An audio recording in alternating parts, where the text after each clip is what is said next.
जगत से सनातन विरोधी खबर से आपको रूबरू कराते हैं किस तरह से जो है सनातन विरोधियों का जो है एजेंडा चल रहा है। मतलब इंडिया का एजेंडा जो है आपने फिक्स कर दिया है कि सनातन का विरोध करना है। जो इंडिया गठबंधन बना है उसमें ये जाहिर हो गया। मुंबई में जो मीटिंग हुई, बेंगलुरु में जो मीटिंग हुई, उसमें साफ जाहिर हो गया है कि इंडिया जो गठबंधन बना है उसमें भारत का विरोध करना है, सनातन धर्म का विरोध करना है, 80% हिंदुओं का विरोध करना है, मात्र 20% मुस्लिमों के लिए और जो है उसमें शामिल जो ईसाई धर्म के लोग हैं उनके लिए जो है उसमें और सिर्फ हिंदुओं का विरोध करना ही इनका एजेंडा है। और ये एजेंडे के थ्रू एमके स्टालिन का जो बेटा है उदयनिधि स्टालिन ने साबित कर दिया है, उसने बयान देकर साबित कर दिया है ये लोग हिंदू विरोधी एजेंडा भारत में चला रहे हैं। एक दूसरे को लड़वाएंगे और फिर इसके बाद राज करेंगे। इसलिए आपने जाना करुणानिधि जो थे, उनके पिता जो थे, इनके पिता की भी वही दशा हुई थी। वो भी हिंदू धर्म का राम के अस्तित्व पर सवाल उठा दिया था, जिसने कि उसने बोला था, करुणानिधि ने बोला था कि राम का कोई अस्तित्व नहीं है, राम कहीं जन्म नहीं हुआ था। सनातन पर भी सवाल उठाया। इसके बाद मैं आपको बताते चलूँ कि राम सेतु पर भी सवाल उठा दिया था।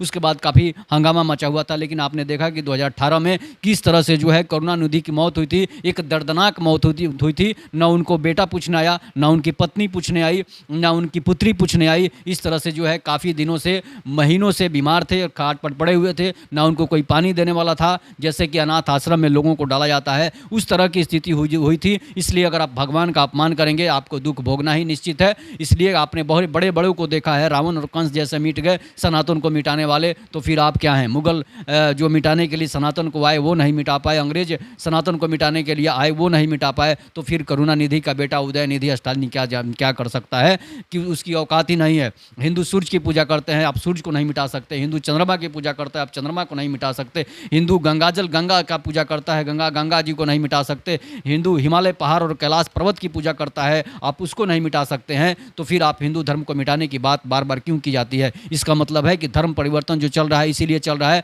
कि हिंदुओं को जो है वो ख़त्म करने के लिए चले, कि एक दूसरे भाई भाई को लड़ाया जाए। कोई इस्लाम बनेगा, कोई ईसाई बनेगा, कोई हिंदू रहेगा, तो धर्म के नाम पर ये लोग लड़ेंगे और आपस में ही फूट डालने का ये लोग काम करेंगे। इसीलिए धर्म का धंधा जो है तेज़ी से चल रहा है। तो आपने करुणानिधि को देखा, आपने एमके स्टालिन को देखा, और ये लोग ईसाई धर्म को मानने वाले हैं, इसलिए सनातन पर हमेशा प्रहार करते हैं, सनातन पर हमेशा हमला करते हैं, ताकि जो है सनातन जो है ख़त्म हो जाए। और वो माफ़ी तक मांगने को तैयार नहीं हो रहा है। तो इसलिए आप अंदाज़ा लगा सकते हैं ये कैसे लोग हैं। तब तक के लिए नमस्कार। जय हिंद, जय भारत, जय श्री राम।